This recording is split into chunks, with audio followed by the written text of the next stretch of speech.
Twitter shares are down more than 6% after banning Donald Trump on Friday. Twitter's accused him of violating its policies against glorifying violence. That move drove many of his followers to the other social media app, Parler, which promotes unfiltered speech. But Parler's platform is also offline. Amazon Web Services says it will no longer host Parler.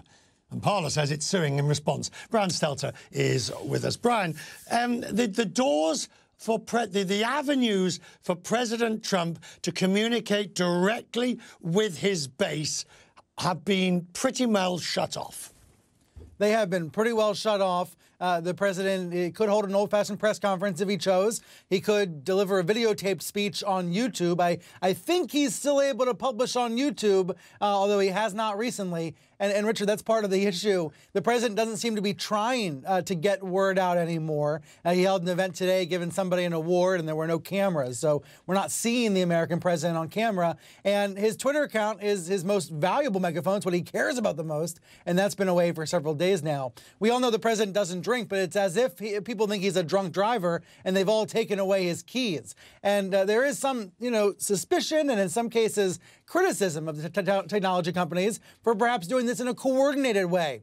But it reminds me of a couple of years ago when one platform and then all the others banned Alex Jones of InfoWars. Once one of these tech CEOs has the courage to take action, it seems like everybody else has that same courage very quickly. I don't know if it's coordination so much as they just look around, they want one person to do it, and then everybody else follows because they believe, in this case, they believe Trump is a threat to the public.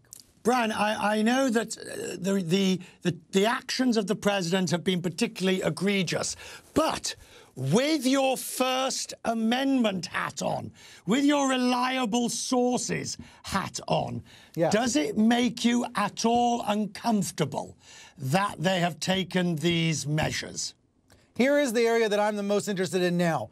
What's the appeal process? What's the follow-up process? What's the reversal process? Is there one? Now, different companies have taken different actions. Twitter says this is a permanent ban. Others have suspended Trump's account or taken action against his campaign, which leaves the door open for him to come back in the future. I do worry, not just in the case of Trump, but also some of his supporters who have been banned, some of these QAnon loons who have been wiped off the internet over the weekend, some of these fundraisers, these grifters trying to make money off of gullible Trump supporters, they've been deleted over the internet, off the internet this weekend. In those cases, those might be some really bad people and some crooks. But in 5 years, in 10 years, can they come back to Twitter? Is there an appeals process? I think that's one of the unsolved issues here, one of the unresolved questions, as these companies make it up as they go along, Richard.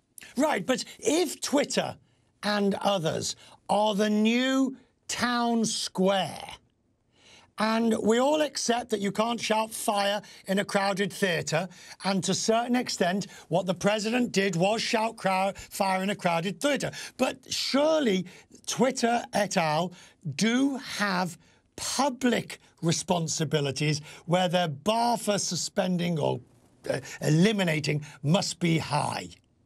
Yes, but at the same time, though, they are all just, if we just break it down, they are all just private companies, and they can all just close the door and not allow me to buy a ticket to go on the ride. That is true. However, they have such power that many Americans, many people around the world, feel they are like governments, right? Facebook does essentially act as a government. It is like a nation state. It is so big and so powerful that even though it is just a single private company, I think that's actually, that rings hollow to many people who hear about this, who say these companies shouldn't have that much power. And Trump is actually proving that point to many of his supporters now, many of whom are even angrier that he's been banned. And that's causing even more fury out there in the dark corners of the internet that could actually be very combustible, Richard. Brian, good to talk to you on this. Thank you. We'll talk more as we progress. Thank you, sir. I appreciate it. Ich grüße Sie herzlich. Der öffentliche Dienst hält unser Land seit vielen Monaten unter den schwierigen und ungewohnten Pandemiebedingungen am Laufen. Für diesen besonderen Einsatz danke ich allen Mitarbeiterinnen und Mitarbeitern von Herzen.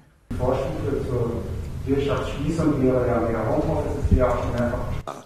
Das Grundrecht auf Meinungsfreiheit ist ein Grundrecht von elementarer Bedeutung. Und in dieses Grundrecht kann eingegriffen werden, aber entlang der Gesetze und innerhalb des Rahmens, den der Gesetzgeber definiert, nicht nach dem Beschluss der Unternehmensführung von Social-Media-Plattformen. Unter dem Aspekt sieht die Bundeskanzlerin es als problematisch an, dass jetzt die Konten des US-Präsidenten dauerhaft gesperrt wurden.